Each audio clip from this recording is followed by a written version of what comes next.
Merci bien. Étant donné qu'on a... Oui, j'enchaîne. Alors, chers collègues, tout d'abord, chers patients, chers proches, c'est maintenant un grand plaisir de parler de la surveillance des maladies inflammatoires. Vous avez déjà compris, les maladies inflammatoires, c'est très complexe, mais maintenant, vous pouvez faire du relax parce que ce que je vais vous présenter, c'est pratiquement que des images, parce que tout est très simple. Ça, c'est le menu du jour. Petite introduction pour vous éclaircir un peu le concept. Après, quel outil est-ce qu'on a à disposition pour la surveillance? Quel est le futur, notamment, de la surveillance? Et quelques conclusions. Ça, c'est le concept tout d'abord. Alors, vous avez une incendie. Maintenant, les conséquences de l'incendie peuvent être sévères. Cette voiture n'est plus du tout jolie, non plus cette pauvre maison.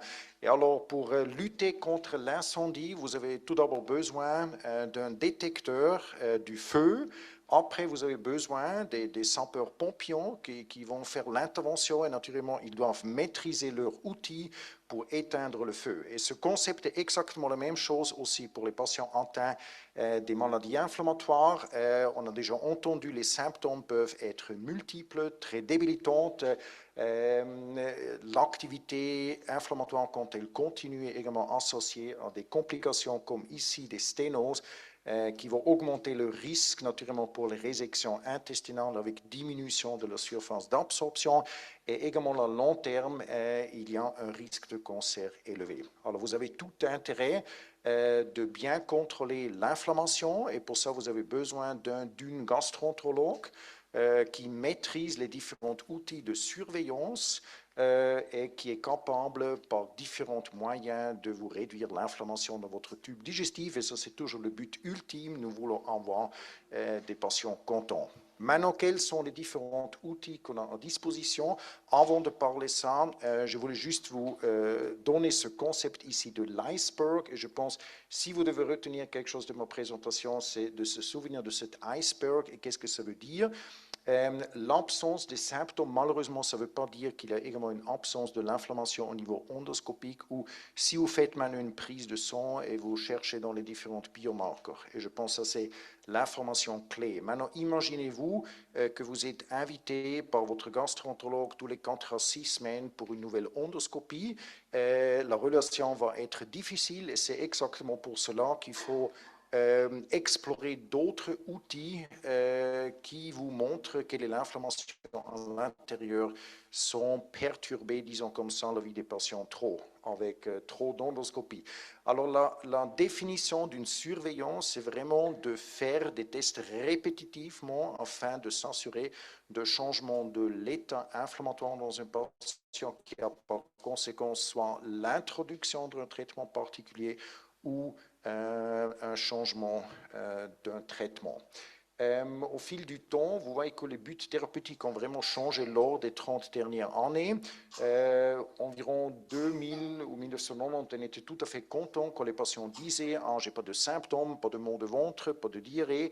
Et on n'était pas tellement focalisé sur une guérison au niveau de la muqueuse. Maintenant, au fil du temps, différents biomarqueurs ont été évalués et à l'heure actuelle, bien sûr, ce qu'on aimerait, c'est que les patients n'ont plus de symptômes, une bonne qualité de vie, si possible également une guérison au niveau de la muqueuse et une normalisation de tous les paramètres inflammatoires que vous pouvez mesurer au niveau du sang et aussi au niveau des selles. Maintenant, parler un peu plus des outils de surveillance. Tout d'abord, les symptômes. Vous êtes bien au courant que dans les patients de maladie de Crohn, c'est surtout les maux de ventre et les diarrhées. Dans les patients avec colite ulcéreuse, c'est fréquence de selles élevée et aussi le sang dans les selles qui sont les symptômes clés. Et vous avez maintenant aussi compris que malheureusement la relation avec l'activité inflammatoire est pas optimale, disons comme ça. Si vous faites maintenant une coloscopie dans 100 patients avec maladie de Crohn, dans la moitié de ces patients, vous allez encore trouver des ulcères dans l'endoscopie. Dans les patients avec la rectocolite, la relation entre les symptômes et l'atteinte endoscopique est un peu mieux. Calprotectine fécale a déjà été discuté à plusieurs reprises. C'est quoi exactement? Vous avez ici la muqueuse du tube digestif. J'essaie de vous montrer plus en détail. C'est ça, c'est ça. Alors, ici, c'est la muqueuse du tube digestif. Là, vous avez des petites boules de sel Et qu'est-ce qui se passe dans le cas de problèmes de perméabilité au niveau de la muqueuse à cause d'une inflammation? C'est que les cellules inflammatoires ici, ça s'appelle les granulocytes, vont faire la migration vers la lumière et ces cellules inflammatoires, les granulocytes, sont pleins de granules, entre autres avec une protéine qui s'appelle la calprotectine. Et cette calprotectine a un effet, par exemple, contre les microbiotes. Et bien sûr, après, ça va se mélanger avec les sels et vous pouvez mesurer avec ce simple test la calprotectine fécale dans les sels. 1 à 2 grammes de sel, ça suffit. Et heureusement, ce n'est pas seulement utile pour faire la discrimination. Est-ce que vous avez maintenant un patient devant vous avec de l'inflammation, oui ou non? Mais heureusement, aussi, la valeur de la calprotectine fécale montre une assez bonne corrélation avec la sévérité de l'inflammation. C'est très, très utile pour la surveillance non invasive. CRP, ça c'est un autre marqueur qui était un peu plus prominent avant la détection de la calprotectine et ça représente plutôt la charge inflammatoire globale. Vous pouvez dire que la calprotectine c'est encore plus sensible que la CRP pour détecter l'inflammation sévère au niveau du tube digestif. La CRP, ça va monter plus tard quand vous avez une grande charge inflammatoire. L'imagerie, c'est très important. Vous voyez ici du côté gauche, ça c'est une IRM. Vous voyez ici, ça c'est le problème au niveau de la dernière once de l'intestin grêle, l'ilion, il y a une sténose. Et là, vous voyez le cadre du grand intestin qui est bien rempli avec du contraste. On a naturellement un intérêt de réduire l'exposition aux rayons. C'est pour cela que l'IRM est un très bon examen. Dans les phases d'urgence, c'est nécessaire souvent de faire un scanner injecté, comme vous le voyez ici. Également là, vous avez un épaississement assez important au niveau du côlon gauche. Après, ça c'est le new kid on the block, on peut dire, l'ultrason intestinal, ce qui est très très attractif naturellement aussi pour le suivi des patients.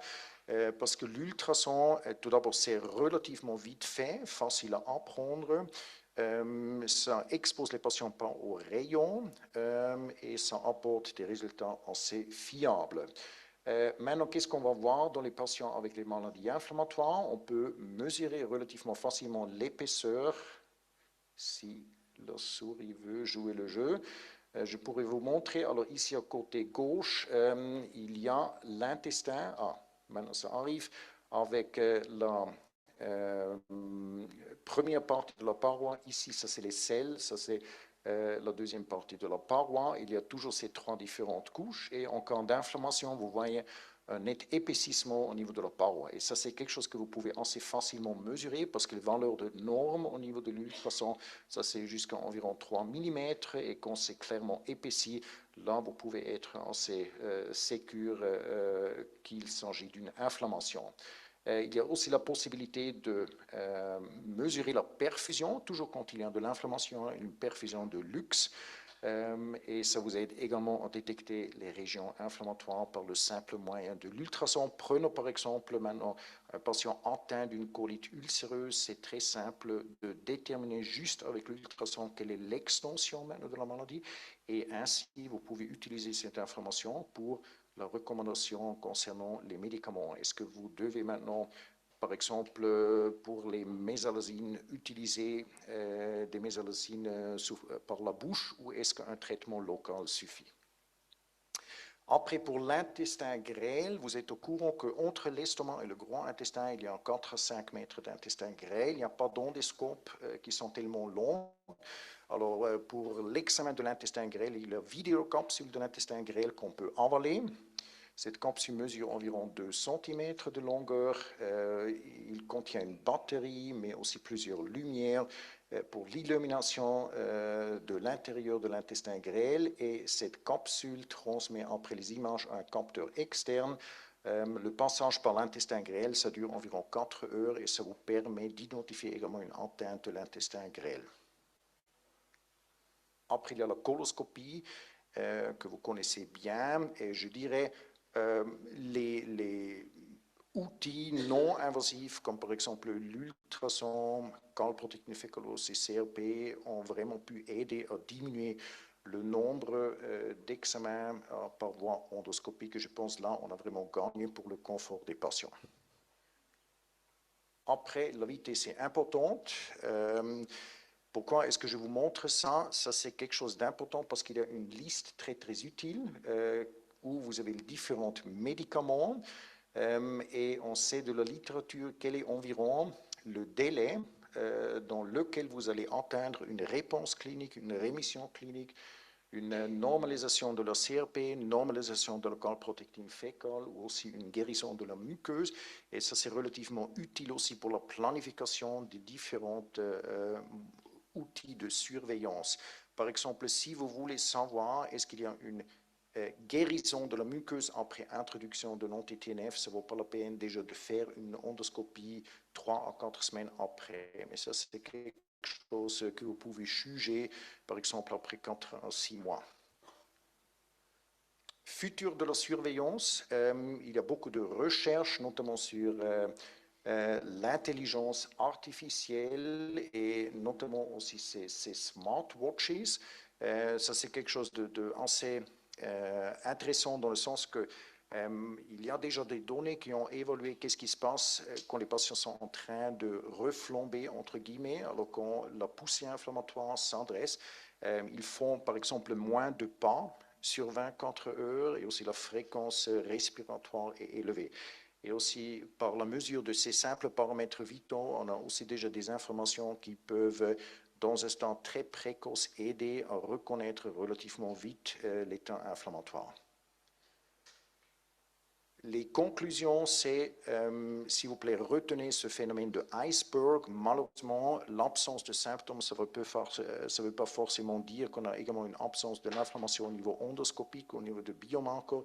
L'utilisation de différents outils de surveillance, notamment comme la calprotectine, la CRP ou aussi l'ultrason abdominal, a pu diminuer fortement le besoin des endoscopies. Et pour le futur, je pense que ça va être déterminé aussi par l'intelligence artificielle. C'est toujours la question qui va digérer, entre guillemets, ces grandes quantités de données.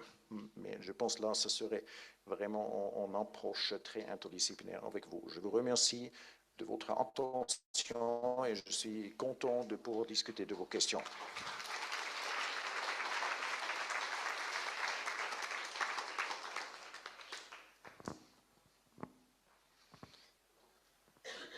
Excellent, Alain, merci beaucoup.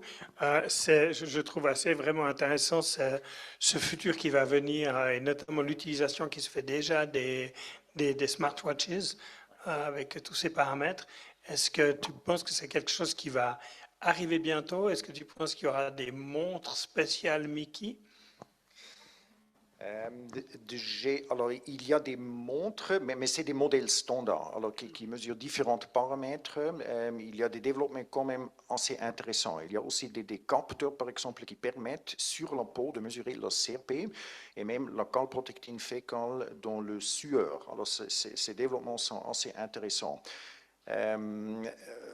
Il y a également un outil qui est en train d'être investigué, c'est comme une espèce de microphone qu'on colle sur le ventre qui évalue les bruits abdominaux. Et l'hypothèse, c'est quand une poussée inflammatoire est en train de s'approcher que le nombre de bruits, la quantité de bruit va être différent. Ça, c'est encore à venir.